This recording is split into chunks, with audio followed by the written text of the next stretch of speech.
Ladies and gents, welcome to UX, and this is advice for time traveling to medieval Europe by the channel Premodernist. Yeah, this is an hour-long video, and there's another like Q&A which is also an hour long. Yeah, people have been telling me to react to this, but yeah, since it's an hour long, I'm like, yeah, sure, I'll get to it. But yeah, recently someone called Anthrax Crab Quadruple 2 donated $10 and like told me to like react to this and Q&A. Yeah, I guess now I have to do it. If somebody's gonna put like their hard-earned money, like, yeah, it would be very a whole thing not to react to it. So yeah, we're doing this, I guess. And there's also another guy. Wait a second. Oh, there you go. Was Wolf 88 also donated $10. Thank you for that. He didn't tell me to do react to something, but yeah. Okay. So we're doing this. I'm guessing this is a really good video. If people are going to do this, I guess, I don't know. Premodernist. I don't think I've watched any video from this channel, so this is going to be first. Yeah, let's just watch this one.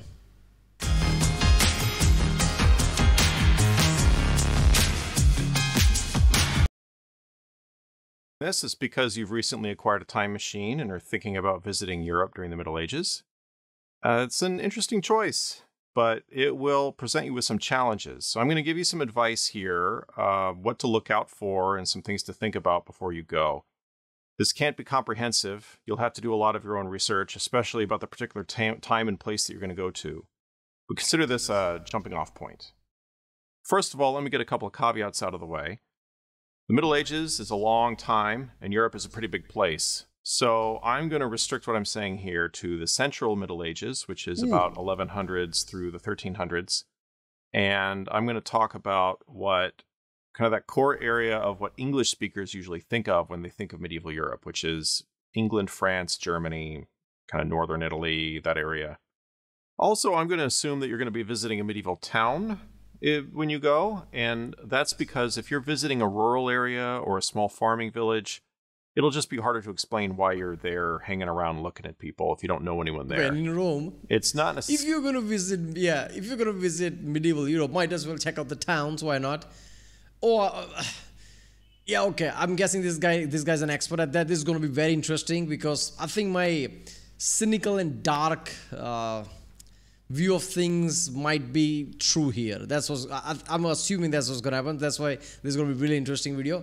And I like how Witcher world is also set in 1200s around that. Obviously that's a fictional world, but it's basically implied in this medieval era, right? Necessarily that you would be unwelcome.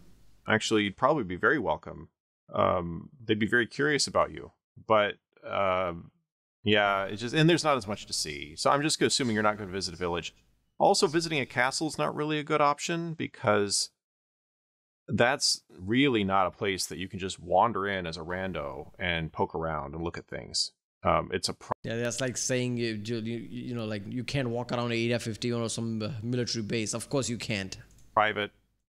It's private property essentially, and it's kind of a quasi-military installation. So it's not really a thing for tourists. You'll have to, if you want to visit a castle as a tourist, you'll probably have to visit now. Maybe travel back to a period in time after the castles mattered, but not in the Middle Ages. Okay. I mean, take a smartphone and go there. I'm sure they'll let you in. But whatever, like in charge here, basically give you royal treatment just to figure out who are you and what you have in your hand. So, first of all, health. Health is going to be a big concern. You will need to get vaccinated for everything you can, and even then it won't be enough. You will very likely get sick if you go. Especially, you have to worry about GI issues, gastrointestinal infections. As someone coming in with, shall I say, a naive gut, you will very likely your body will have a reaction to the native biome of the, that will be present in the food and water that you're consuming. As an Indian, I'll probably be fine. I don't know. Also, many parts of Europe in the Middle Ages had malaria. So you will also need to take anti-malaria medicine, especially if you're in the southern part of Europe. I don't think that's an issue in medieval England, but I actually don't know for sure. So you'll need to check up on that if that's your destination. There was a time, few years ago, decade ago, I don't know. A doctor told me shit was going so bad where I was for whatever reason, like malaria was just popping up. It just like weekly sometimes just take. It's called Lariago DS, which is I forgot the chemical's name, which is basically anti-parasitic, basically anti-malaria thing. Just take it once a week if you are in doubt. Like, just don't need to worry about coming up for checkup or shit. Every week, once a week, just take the medication because that's how bad shit was, back then. Yeah, apparently that certain period malaria was popping up really highly. So shit like that. Just take this pill. But anyway, just something to keep in mind. But I'm not a doctor. Definitely consult a healthcare professional before you go. Another important consideration is personal safety. And this is going to be a big deal too. You really have to put a lot of thought into this. You should travel in a group. Don't travel alone. And the reason I say that is there are a lot of bad actors. And not everyone is going to be a bad actor. Most of them are going to be totally cool people. They're not going to try to hurt you. But there are plenty of people who will do you harm. Crime is... Psychoanalyst in me kind of like, I don't know what that statement means, because since people are really different, it's 8 centuries ago. Since people are different, we can't know what they'll think as weird, odd, or what might piss them off, even if they're cool and down to earth people, just because the time is different. Near a millennia before now. So people are different. Their way of thinking is different. The way of talking and what they put, like in today's world, emphasis on words are not that important. That's why things got shortened. LOL, LMAO, or whatever the fuck that is. That shit might not fly back then. They might take words as like really important thing, or language as very important thing. And you might even offend them trying to fuck with that shit. You don't know what would offend them. So to me, this feels like what would happen if you go back in time. Many unpredictable shit might happen if you go back in time. Rampant, especially like petty crime, personal theft, things like that. But muggings, or what we would call muggings today, are not uncommon. And that's especially something that travelers need to worry about, because a traveler is away from his support network. And this comes to a really big difference between the way a modern society works and the way a medieval society works. In a medieval society, you were protected by being part of a social network, by being part of a group that you were connected with, and that group provided protection for you. And it might be a peer network, like if you're a merchant, being connected with a broader community of merchants through, say, a guild or some other organization. That was your support network. Also, your family was actually a more important support network. Having cousins. Societal support was pretty important, even in India. Basically, that's how the societies kind of worked, and that is kind of crucial. In modern world, everything is like kind of like like connected in a way, so shit doesn't like goes through the crack. So you don't have to worry about being in your country is your social network, because news channels exist, many things exist. You can just file an FI, like report with police and thing. Back then, well, shit like goes through the crack very easily. It's really hard to prove things, and defense might be problematic in itself. And the whole sentence goodbye is basically means God be with you. That's the shortened part of it, right? You say that when you leave city walls or town walls, because after then anything can happen. Bandits could literally kill you. Shit was really like medieval. That's the thing. Shit was medieval because it was medieval time. So like you needed like local groups, local people that rely on each other, companions. This is Elder Scrolls, and you walk around with companion. Lydia, you need a Lydia. That's what that is. And brothers and sisters and nephews, and having this like extended family where people are looking out for each other. That was the main protection that people had from violent crime. Because if someone were thinking about doing harm to you, they would have to think about having repercussions, having retaliation, dealing with retaliation from your family or your broader support network. And the support network could take different forms. So there's family, there's your peer network of your colleagues in your field, in your profession.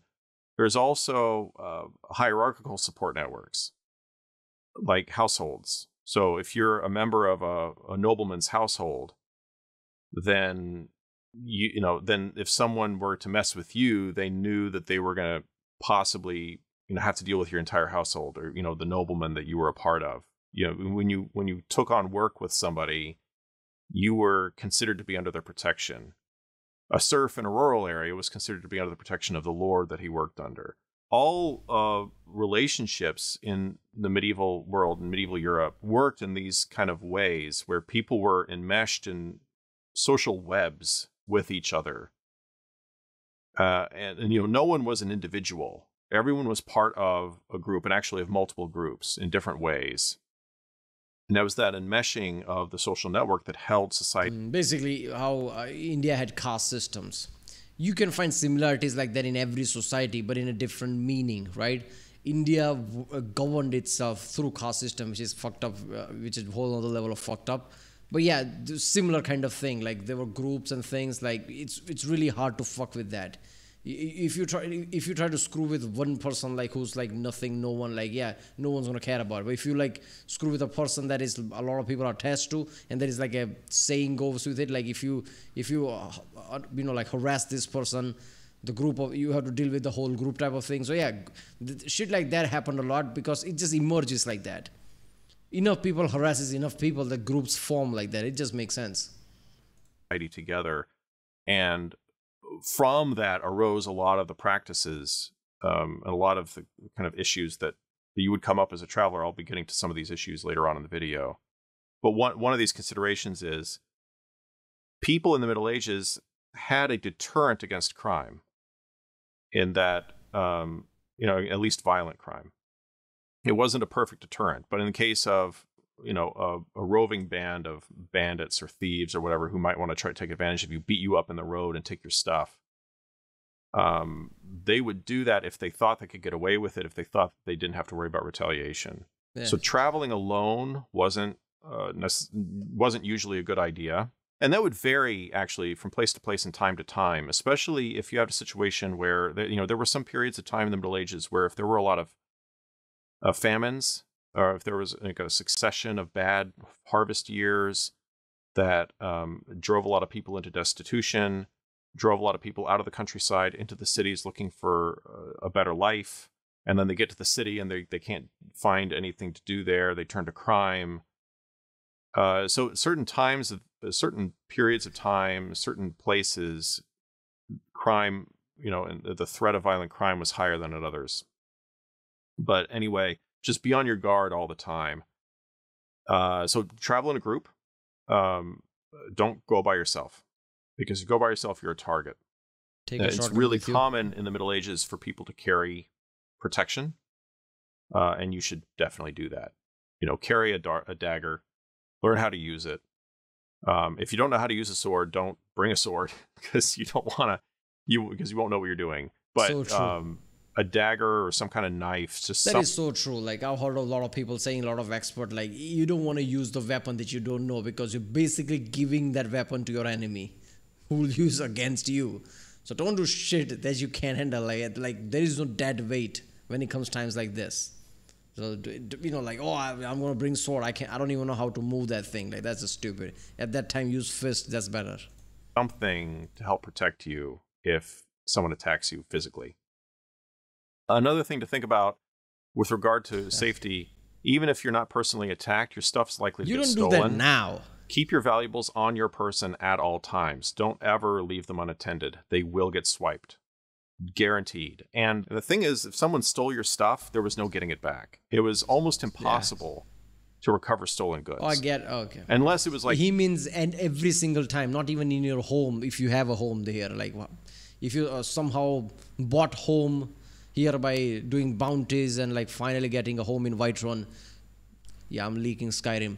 Okay, so, don't even leave that in your home, because people will come and steal it. Like, how are you going to do anything? Like, like guards, I guess, not police, but guards.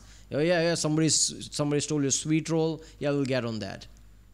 your neighbor and you knew he stole it, then you could take him to court. But if you're just wandering around, you don't know anybody in the town, and then you get pickpocketed, you don't have any recourse. Most crimes in the Middle Ages did not go punished. I mean, And because of that, when a criminal did get caught, they gave that criminal really severe punishments. And this is one of the famous things about the Middle Ages. You may already be aware of this. Seriously, the very, very severe bodily punishment. inhumane shit just for setting an example was such a big deal back then. Like, just thinking about that shit makes you shudder. But like, when you realize the level of like, I can't do anything mentality was back. Not mentality, I'm using the wrong words. Their hands were tied a lot of times because they can't do anything. They can't prove something. It's really hard to stop crime. So when shit like that does come, like, yeah, you have to set example type of thing. But yeah, like, I hear about stories of people getting like boiled alive and shit like that for like much heinous crimes and shit like that. Medieval punishments, obviously. Imagine that. Some part of me think like, okay, even today, even the shit goes bad, like, would people do that? Because that's so inhumane. It's like, if you have empathy, how could you process that? You really have to detach that person from human. Like, you have to think, oh, that's complete scum. That's not a human anymore. For you to come to punishments like that. I don't know. Punishments that would be inflicted on people for what we would today regard as relatively minor crimes, at least not crimes that would rise to the level of necessitating Minor? maiming someone or causing so much physical harm to someone. Example? But the reason that was done in the Middle Ages was that it was so hard to catch criminals. The only way to deter crime was to make them think that in the unlikely scenario where they do get caught, they're going to really regret it. So it was kind of like making up for the fact that most criminals didn't get caught. In modern society, it's more common for criminals to get caught. And also, there are other things we have in modern society. We have prison. We have a prison system. Common. And we have a police system. It's much more common nowadays. Like, people getting, like, it's very rare. People getting away or shit like that. Comparatively, just by stats, like how many crimes happen, how many people get caught. Okay, yeah, back then, like, but then again, I would argue, like, even with the severe punishment, it's not going to deter anything. Because at that point, it just becomes how it was in Wild West. I can't get caught, otherwise I'll get hanged. I might as well fight to the death. So somebody's about to get caught, they would fight to the death, basically, because they know it's going to be much worse if they get caught. So that doesn't deter anything, because overall, like, most of the criminals don't get captured, then it's not going to deter much. You have to increase the ratio of getting captured. You have to increase the, like, resources there, not just severe punishment. System that can enforce laws more effectively. And so you don't need that severity of punishment anymore. Right? I mean, maybe need's not the right word. That's kind of a value judgment. But anyway, the prison system is another thing to point out. Deterrent is not needed. In our modern society, especially in the United States, but not just in the U.S., we have this, very elaborate prison system for dealing with criminals. In medieval Europe, hardly anyone was imprisoned. I mean, you might be imprisoned temporarily while you're awaiting a judgment or while you're awaiting execution. And but that was mainly it. When you got punished, like if you did a crime and you go to court and they pronounce judgment on you, the punishment was usually inflicted immediately, certainly that same day. The only time that people in the Middle Ages got imprisoned for any length of time was when they were wealthy noblemen, when they were part of the elite, and they were captured in battle.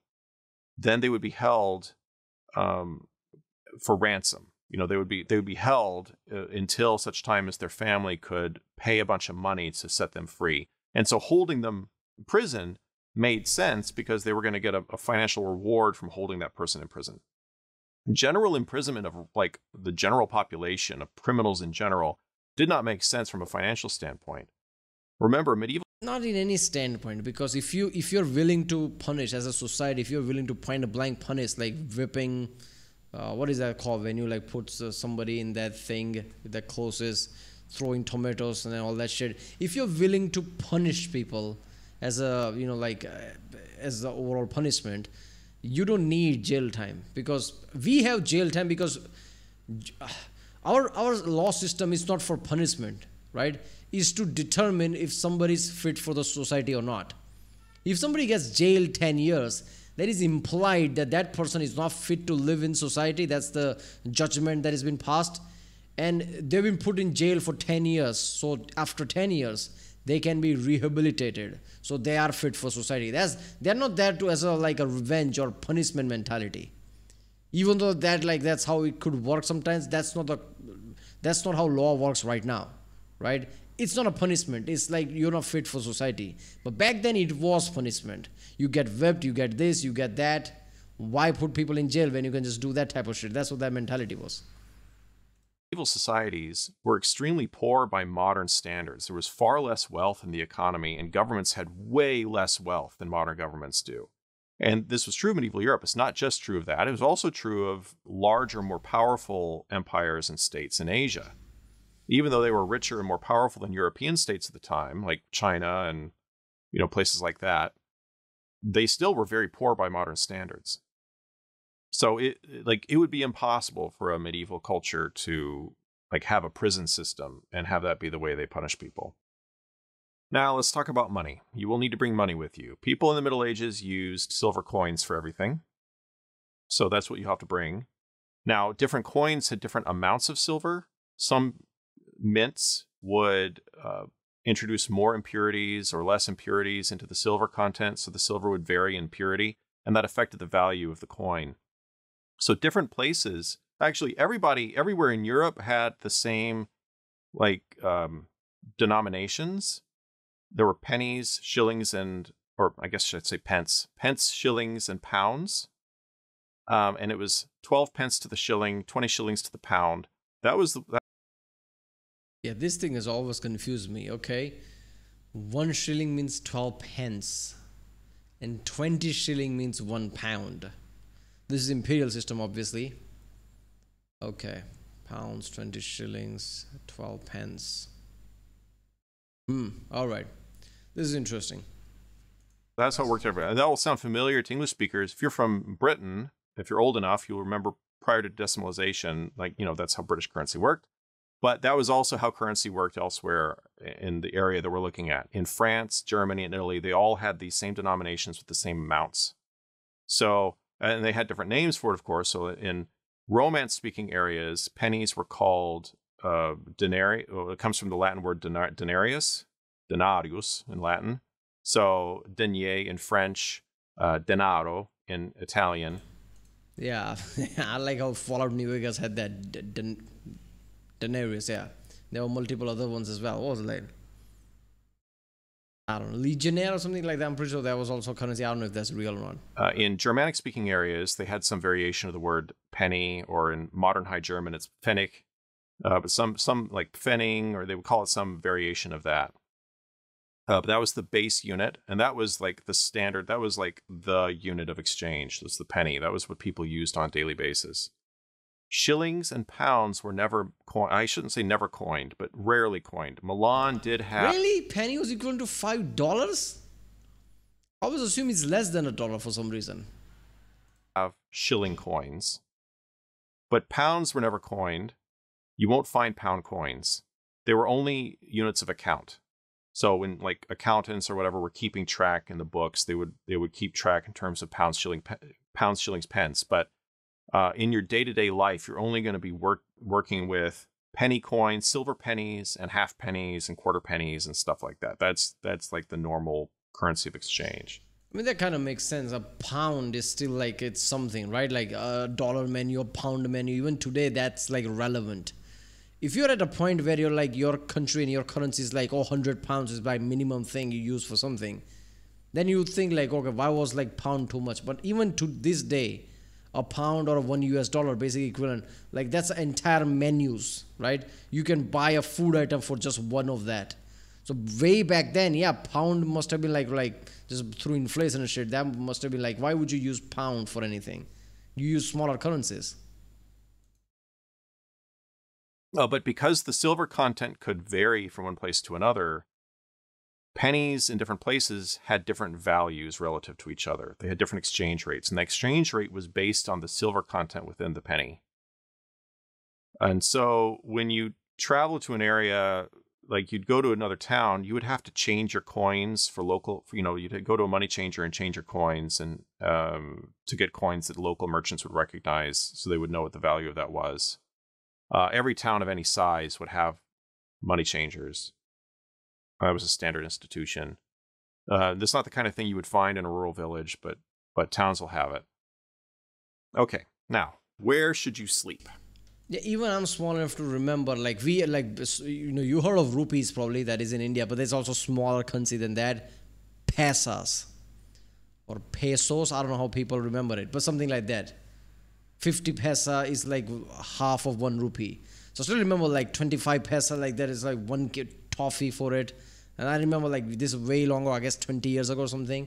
But eventually all those like got decontinued, and now we only have rupees, because anything less than 1 rupee is like, what is even that? There are several options for this. Now, if you're out in a rural area, you don't have many options. In a rural area, you only have really 2 options that I can think of.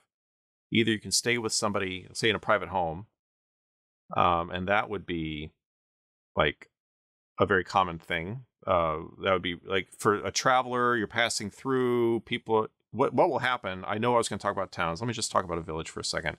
If you're passing through a small farming village, everybody's going to notice, oh, a stranger, and depending on, if they're on a main road where people pass by a lot, that might not necessarily attract a lot of attention, but, depending on how remote the town is. But people, if you're stopping by and you're like looking around, people are going to strike up conversations with you. They're going to want to know who you are, where you're going. So you'll need a backstory. I'll be talking about the backstory you need to set up. God, how depressing. Only reason they would do that because that's interesting. Just somebody passing by. Because in today's world, everything we enjoy, we take it for granted. Back then, it's just like you wake up, you do farming, I guess, eat food, go to sleep. I don't know, play around with your friends at best in your town where there isn't much to do. Oh, look, a traveler. I wonder what that traveler has seen somewhere else. Just few towns from here, because we don't have cars. We don't just like travel like that. We have horses, but no, we don't. Noblemen have. So even traveling few towns might be exotic enough. Oh, what you seen? Just striking conversation, and that is interesting. So imagine like that person coming here today, time traveling in the future, and see how people are depressed, people are crying, bitching, even though we are inundated with million things that could take our attention. It's so bad that Netflix and everyone just like, do this like clickbaity type thing and to grab attention of people. Because people's attention span is insanely small because we are inundated with everything.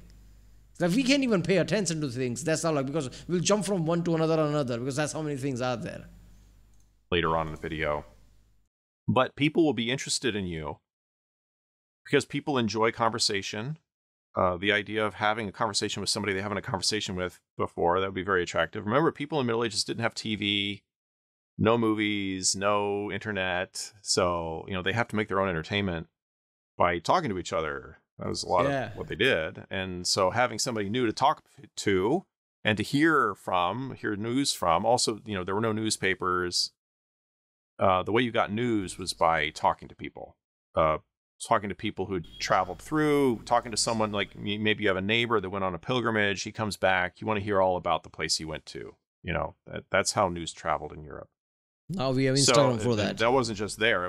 This was everywhere in the world at the time, because there are no newspapers. There is no news delivery system other than just word of mouth. So, you will be welcomed. Imagine that like king died and like a son replaced him, or like someone invaded the main place and just killed the king and is the now new king. What, we have new king? Man, a few months ago. Oh shit, I didn't know that. People's homes. People will take an interest in you. They will be very friendly with you. They'll welcome you into their home. That will be a very common thing. The other option in a rural area is a monastery. Monasteries and convents were required to take in travelers. Now, in the city, you have another option. There are still monasteries and friaries in cities, and you can find accommodation there. You could also go to, you might, be invited to someone's home and stay with them. But a third option would be to stay at an inn. Yeah. Like an establishment designed for taking in guests. INN. Now, where to eat? Here again, you have several options. If you're staying at an inn, they will have food there, usually, that you can purchase. If you're staying in someone's private home, they will provide you a meal.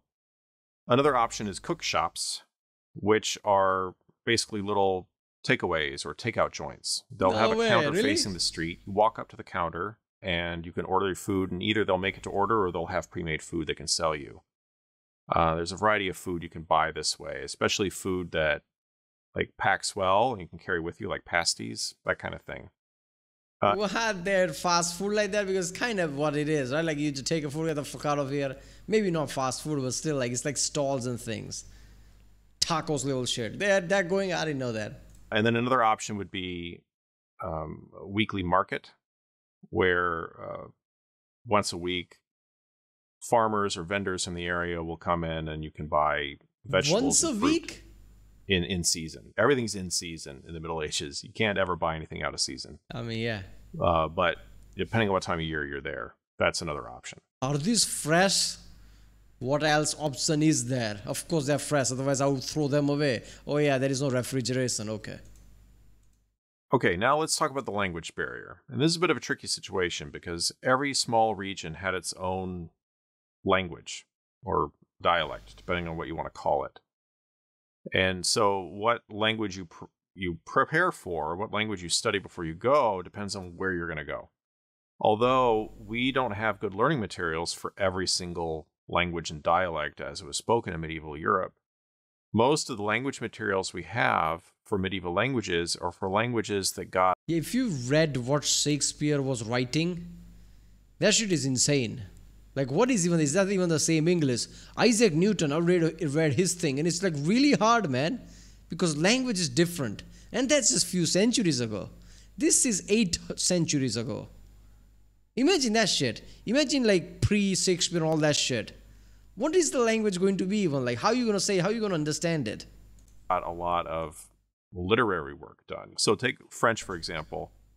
Everywhere in France, they had different dialects. Every region, every province had its own language, essentially, that was not entirely intelligible with those of neighboring areas. So if you were from Champagne, for example, you wouldn't necessarily be able to understand someone from Picardy or Normandy. All of them had their own variation of Old French. But the Old French of the textbook is the Old French of Paris, because that was the dialect that people wrote in when they wrote vernacular literature. And same with Old High German. Old High German that you learn in a textbook is not the way it was spoken everywhere throughout southern Germany. So if you learn a vernacular language, be aware that you may still have some difficulty like communicating with people depending on where you go. So if you learn Old French and you go to Paris, you'll be fine. But if you learn... Yeah, I mean, this is like exposure bias. I don't know how else to say that. Like, if people were to just see Hollywood and assume that's what most of the America is, they would be wrong, because most of the Hollywood is in LA. So that's just exposure to LA. Same thing with India. Most of the people, when you think of India, you'll think of like people with turban, Punjabis basically. But no, that's just one state, Punjab. But through Bollywood and thing, that is the only thing you think of. Or someone named Patel or something. That is like one surname from Gujarat. Many others. So, or someone very southern, right? South India. So, it's, like exposed to very 2 or 3 things. Mostly turban and Punjabis. That's what you're going to think of. But like I said, it's in North India, just one state. Small state compared to how many other states are there, right? So, it's like biased like that. Like what you hear is what you're going to assume. So, if somebody's writing these German books and things from certain place, of course, they're going to reflect that place and not the place that is somewhere else. So if there is disparity there, if the difference is there, that book is not going to reflect that. You're just going to assume that's what the whole Germany is. Learn Old French and you go somewhere else, like Dijon or something, you might have some difficulty understanding people, even though you studied the language. But the local language or dialect is not your only option, because Europe was a kind of multicultural place, multilingual place. And people moved around from one place to another, and there were, networks that spanned geographical areas. And so because of that, they used what we would call international languages to handle those contacts with different cultures. And the two most common situations where that would occur was in the church, because the church was an international organization. And so it used an international language Latin for its internal communication. And that was Latin. And Makes then sense. also merchants would have long-range contacts, and they would have partners and people they were working with that lived in other parts of Europe and the Mediterranean, and they needed to be able to communicate with each other. And so there was a mercantile language called lingua franca, which was kind of a simplified Romance language that was a go-between language. It was kind of an averaging out of different dialects in Italy and France and Catalonia, such that, you know, merchants from different parts of the Mediterranean would be able to communicate with each other. But one interesting... Whoa, why is it so hard to just read Latin if that's the case? Because I remember like most of the noblemen are required to learn Latin because like church is kind of like part of that. Royal family and like nobles, like that's how it works. And it's like, yeah, like he said, like every church around the world would probably know Latin, which is like a kind of international language. I'm surprised by the merchant thing. Merchants Guild had their own language. Why didn't they just learn Latin at that point? I don't get it. But yeah, this is interesting, man. International language, huh? I mean, yeah, when you hear about this in movies and every time, like, yeah, Latin, obviously that would make sense. But you don't think about it. But yeah, even there, like nowadays, it's English. Doesn't matter who you are, doesn't matter where you are, you're gonna learn English because you have to if you want to do anything international. The thing about lingua franca is it left its mark on modern day languages around the region. If you look at modern Greek, modern Egyptian Arabic, probably also Turkish, I don't really know, there are vocabulary words in those languages that derive from that late medieval, early modern lingua franca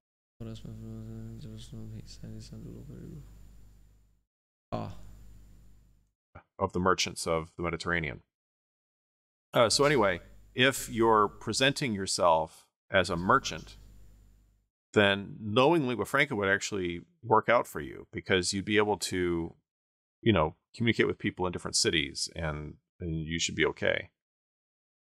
Which language you learn and which language you use really depends on what your backstory is going to be. Now, if you learn, let's say you learn Old French. Yeah, what is your backstory in this role-playing game? You really need to set the class and what is going to be your perks and traits. Let's do that. And I mean, I'm going to be musing a little bit here, so I hope you don't mind. But let's say you're going to learn Old French and then you're going to go to Paris. I mean, that would make sense. Old French is what they speak in Paris, right? The textbook Old French. But you're not from Paris or the Ile-de-France. You're not from that area, right? And you can't go around telling people, oh yeah, I'm from here. I'm from a village 10 miles outside of town, because you might meet somebody from that village. People accuse me of having accent when I speak that. This is how I speak. How you doing? Kem cho? Kaise ho? Same tone, doesn't matter what language I use. This is not an accent, this is how I speak. We're like, why are you speaking an accent? Do I have to sound like a Po from Simpsons? Do you think that's how everybody sounds in India when they speak English? What are you talking about? This is how I speak. But yeah, I can see that, like, okay, somebody just suddenly like come like trying to speak as French as they can and doesn't look like French, like, okay, okay. Village, and they're not going to know who you are. Your backstory has to be that you're from far away. Let me talk about the backstory for a minute, and I'll come back to the language thing. But you will have to have a backstory. You will have to have some explanation for who you are and why you're there, because people are going to be curious and they're going to ask you. Actually, I should clarify, it's not just curiosity. I mean, it is curiosity, but it's not just curiosity. So they also have to know who you are in order to know what to do with you. And this is going to be something that's going to be kind of unfamiliar. Yeah, I'm bringing a smartphone, LED torch, a shotgun, and I'm just going to claim I'm God. So people just worship me. We'll learn whatever time I go to, like what event's going to happen that year, so I can just predict. I'm an oracle. That's what I'm going to do. Much easier to get through that shit. right? Going with all the different knowledge and things that people are like, oh, you do this, is going to happen. They're like, oh, how'd that happen? To modern viewers, especially if you're from North America or Europe or Australia, or a very egalitarian, a very social equality oriented culture, this is going to be a little bit weird, because in our cultures we have this idea that everybody's on an equal footing, everybody's equal to each other, nobody's better or worse than anybody else, nobody gets any special treatment. And we're so surrounded. I mean, kinda merit based, right? I mean, if you're a doctor or like doctor in also field like medical doctor and like something like scientist, doctor, PhD, you get a better treatment, or at least you should. That's merit based. That's how it should be, right? Scientists better get respect and things like that. I don't know. By that, or if you're like some like big scientist slash engineer slash innovator, like who's that Apple guy? I forgot his name. Who died basically, innovator, like how he was revered, whatever. So if you're someone like that, if you're like big businessman, but you became that by innovating things, yeah, you should get better respect. Idea that's so ingrained in us culturally that going to medieval Europe is going to be really weird, because you go to medieval Europe, that is not at all what people think there. There's very much an idea that people have different social levels. People are on different parts of the ladder. Ladder's not even a good thing, because it's not something you can climb, typically. Basically like a caste system, how India had. Everybody has to like point out in the comment, oh, India had caste system. Well, just look from above and looking down at, oh, India, they're a caste system. All you had similar things. You didn't just call it caste system. Caste system worked with governance. You didn't use for governance. Otherwise, there's not much difference. You all had social levels like that. Come on. But you're on different levels of the layer cake or whatever. And when you deal with somebody else, you have to know, are they a social superior or a social inferior? And there are a lot of social rules involved in how you deal with someone based on that. How dare you? I'm a nobleman. Get on your knees and apologize. I'm a nobleman's son. What the fuck have you done? I've done nothing. I'm a nobleman's son. That's what I've done. Yeah, there you go. So shit like that is like, like I'm pretty sure like Kingdom Come Deliverance first. I don't think I played the second one. I hear people say it's good. I remember playing the first one. Like, yeah, I love that story of how people are acted. So if you meet someone who's your social superior, you have to act very deferentially to them. You might have to like get down on your knees to acknowledge them. You'll have, say very like polite language to them. Don't turn your back on them. Don't show disrespect. There are all these like rules regarding how you deal with a social superior. And then put John Cena there. You can't see me. John Cena will be in the chopping block literally an hour later. There are other expectations for how you deal with a social inferior. And so because of those rules, when people meet you, they need to know what to do with you. They need to know, are you a social superior or an inferior? Okay, so you'll need people can't mind their business. Jammy little nosy little fox, that's what they are. I don't know what to do with you. How about you go mind your damn business? That's what you have to do with you. Yeah, that shit doesn't fly. Oh, this is a free country. Our liberties. Like what you just say? This is medieval. What you talking about? A backstory that puts you in a certain class or a certain like rank. And then that will determine your social world. So, and first of all, we have to come up with something that's plausible. You need to come from somewhere far away. You can't be a local. So you have two options. You're either a merchant or a pilgrim. I mean, another option would be you're a refugee, but you can't play as warrior class?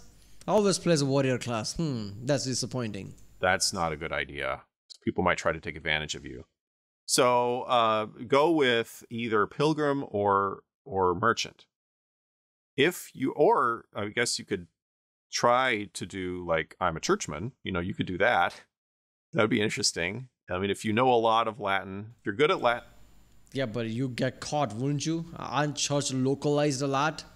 You can't just claim that you came from distance. The local church would be like, to meet who? We weren't notified with anything. It's like impersonating police officers. Like, isn't that a problem? Like impersonating a church people? Can you even do that? Like you can just say like, oh, like I want to be with God or something. Like I want to be part of church and like start or shit like that. But you can just, oh, I'm from the church. What church? I'm gonna send a letter then and confirm. I never got any confirmation. Latin, you know a lot about the medieval church.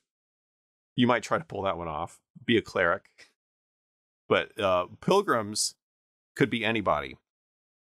Pilgrimage is you're traveling to some location in order to visit a shrine, and this was the most common form of what we would call tourism in the Middle Ages.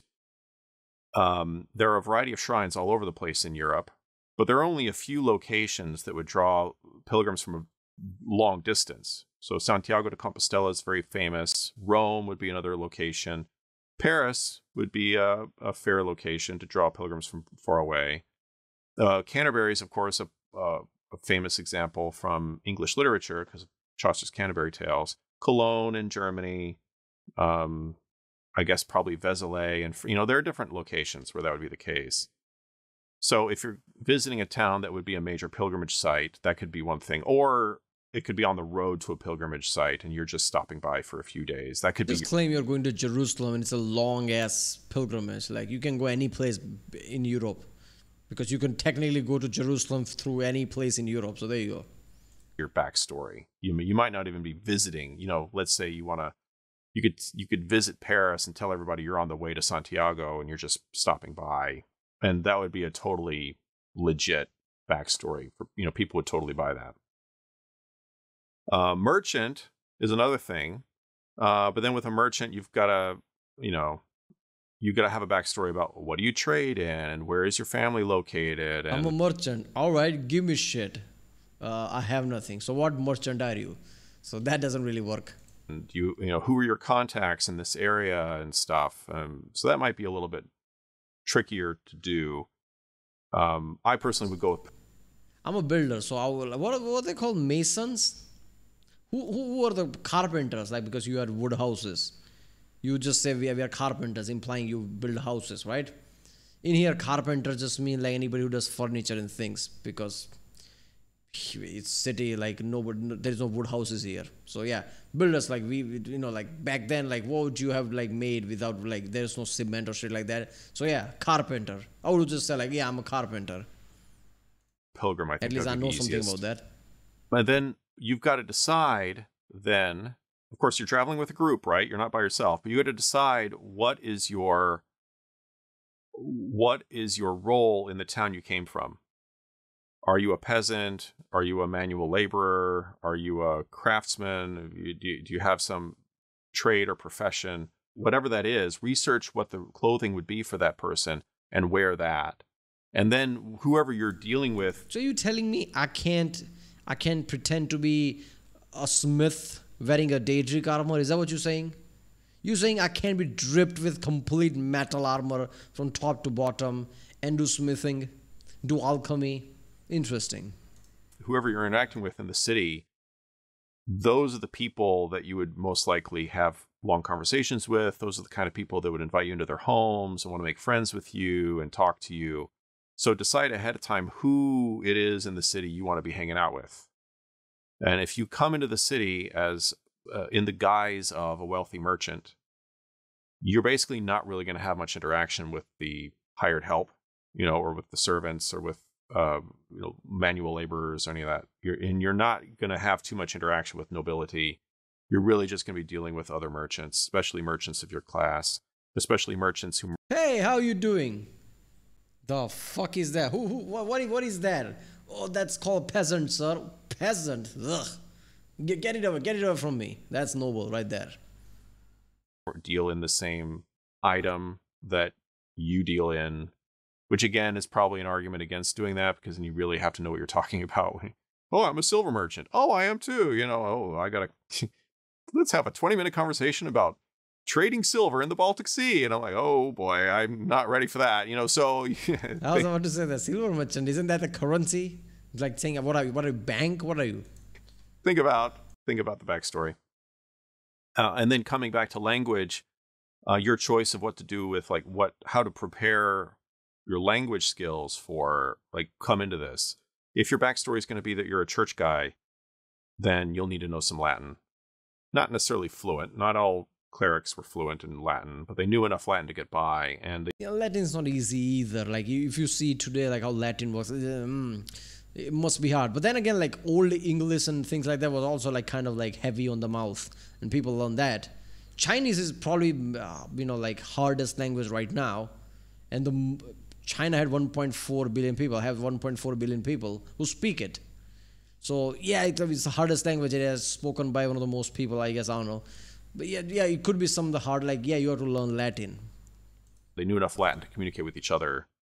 But if you're telling everybody that you're, say, a leather, what is that called, tanner? Let's say you're telling everybody, I'm a tanner from a city 2,000 miles away, and I'm on my way to do a pilgrimage. 2,000.